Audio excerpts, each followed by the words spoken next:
Alright, in this lesson I'll introduce the PD concat method. The concat method is called directly on the pandas library, and it operates similarly to how any concatenation does. It takes two objects and it combines them into one.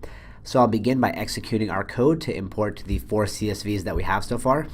And just as a heads up, just because we have these 4 CSVs does not mean that we'll be necessarily using all 4 of them throughout each lesson. It's just going to be our common code so that we always have them available. And as we know, week 1 and week 2 represent data frames with identical structures. Week 1, for example, has just customer ID and food ID. There's 250 rows, and week 2 has the exact same thing for a second week of sales for our fictional restaurant. So if I were to pass each one of these into the len built-in Python function, we can see that we have a total of 250 rows in week 1, 250 rows in week 2. So when we concat or combine these two objects together, we should have 500 rows as a reference point. So let's try it out. I'm going to reference our PD library, and I'm going to call the concat method on it. All methods require a pair of parentheses at the end. Let's take a look at our arguments. You can see the very first parameter here is objects, and what we can feed in here is actually a Python list, and within that list we store all of the objects that we want to concatenate or combine together. So I'm going to create a list here with my square brackets, and inside I'm going to write week 1, comma, week 2. So what I'm doing here is basically just saying that I want to combine these two data frames into one. So what's going to happen, because I placed them in this order, is week 2 is basically going to be put right at the bottom of week 1. Let's take a look. Now it may not be easily apparent because as we scroll down, we can see that we have this ellipsis break and then we're ending at 250. So this might be a little bit confusing, or rather 249. However, to prove that I actually have 500 rows in this data frame and that it is a combination of week 1 and week 2, I can just pass this into the len built-in function, and here you'll see that it's indeed combined them. So if it's indeed combined them, why were we seeing that index label of 250 at the bottom? Well, I'm just going to copy this code and now put it below again. And if I click into here and I hold shift and press tab, you can see that we have this ignore index parameter, and it's set to false by default. And what that means is that whenever we're concatenating two data frames together, Pandas is going to keep the index for both of them. It's just going to basically add the second index after the first.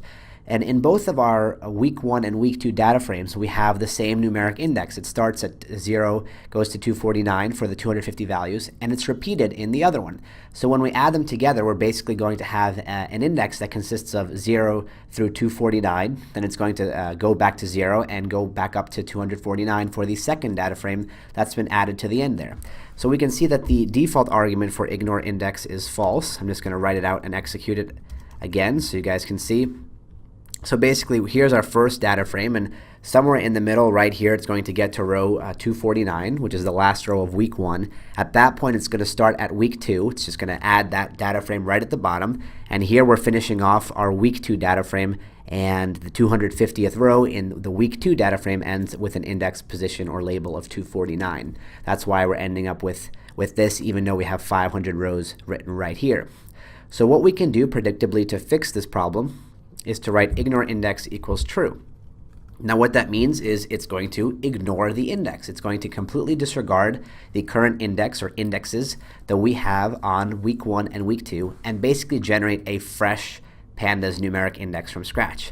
So now when I execute this, you'll see the top stays the same. We're still going to have a numeric index that starts at 0, but it's really a brand new one. And as I scroll down, you'll see now we're going to conclude this brand new data set at row 499, which given the fact that we start at index 0 means that we do indeed have 500 rows.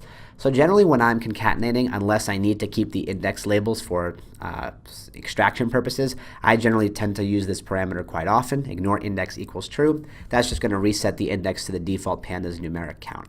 So that's a quick introduction to the PD concat method. We'll definitely be exploring more about this in the upcoming lessons, but to sum it up, you just give it a Python list of the data frames that you'd like to concat, and all it's going to do is add them all up to each other at the bottom. And of course, in these examples, we only did a list of 2 data frames, but there really is no limit. You can add 3, 4, as many as you want. And finally, the other thing I forgot to mention is, in this case, we were pretty lucky because our week 1 and week 2 data frames had identical column names. However, there's going to be some kind of manipulation that's necessary if you have data frames with different column names, because Pandas is not going to be sure how you want to align them.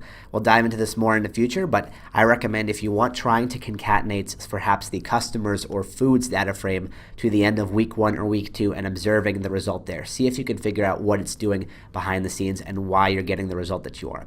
So I'll see you in the next lesson, where we'll continue diving into the Pandas concat method.